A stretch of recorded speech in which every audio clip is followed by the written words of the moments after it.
সম্প্রতি চট্টগ্রামে বিএনপির তারুণ্য উৎসব এর মঞ্চে তামিম ইকবালের উপস্থিতি ঘিরে রাজনীতির ময়দানে তার সক্রিয় অংশগ্রহণের গুঞ্জন উঠেছিল।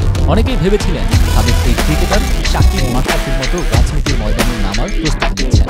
তবে এসব গুজবকে পরিষ্কারভাবে উড়িয়ে দিলেন খান সাহেব নিজে। একটি জাতীয় দৈনিক পত্রিকায় দেওয়া একান্ত সাক্ষাৎকারে তামিম বলেন, আমার একদমই রাজনীতিতে আসার ইচ্ছে নেই, তবে আমি রাজনীতিকে নেতিবাচকভাবে দেখি না। রাজনৈতিক অঙ্গনে কাজ করতে হলে যেমন প্রজ্ঞা ও অভিজ্ঞতা দরকার, তেমনি ক্রীড়াঙ্গনেও দক্ষতা ও নিষ্ঠা প্রয়োজন। আমি মনে করি আমার সেই রাজনৈতিক যোগ্যতা নেই, তাই আমি কখনো রাজনীতিতে সম্পৃক্ত হওয়ার প্রয়োজন অনুভব করি।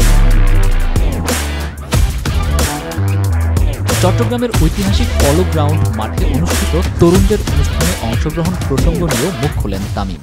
জানান, আমাকে আমন্ত্রণ জানানো হয়েছিল একজন ক্রীড়াবিদ হিসেবে চট্টগ্রামের ক্রীড়াঙ্গন নিয়ে কথা বলার জন্য। আমি শুরুতেই স্পষ্ট করেছি, আমি রাজনৈতিক কোনো পরিচয়ে আসিনি। আমার বক্তব্যেও পুরোপুরি খেলা ছিল মুখ্য বিষয়। তবে ভবিষ্যতের প্রসঙ্গে তামিম খানিক কৌশলী। ২০ বছর পর কী হবে তা কেউ জানে না, তবে এখন রাজনীতি নিয়ে ভাবছি না। আমি কোনো রাজনৈতিক দলের সঙ্গে সম্পৃক্ত নই, তাই কোনো দলের পক্ষে বা বিপক্ষে কিছু বলাও ঠিক হবে না। বর্তমান সংগঠক হিসেবে ক্রীড়া সংশ্লিষ্ট কোনো দায়িত্বে যুক্ত হওয়ার সম্ভাবনা নিয়েও তামিম বলেন, ক্লাব ক্রিকেট নিয়ে একটি কমিটি হতে পারে, সেখানে আমি থাকতেও পারি, আবার নাও থাকতে পারি।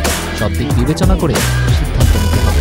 সাবেক অধিনায়ক হিসেবে মাঠে যেমন খোলামেলা ব্যাট চালিয়েছেন, সাক্ষাৎকারেও তেমনি খোলামেলা কথা বলেছেন তামিম।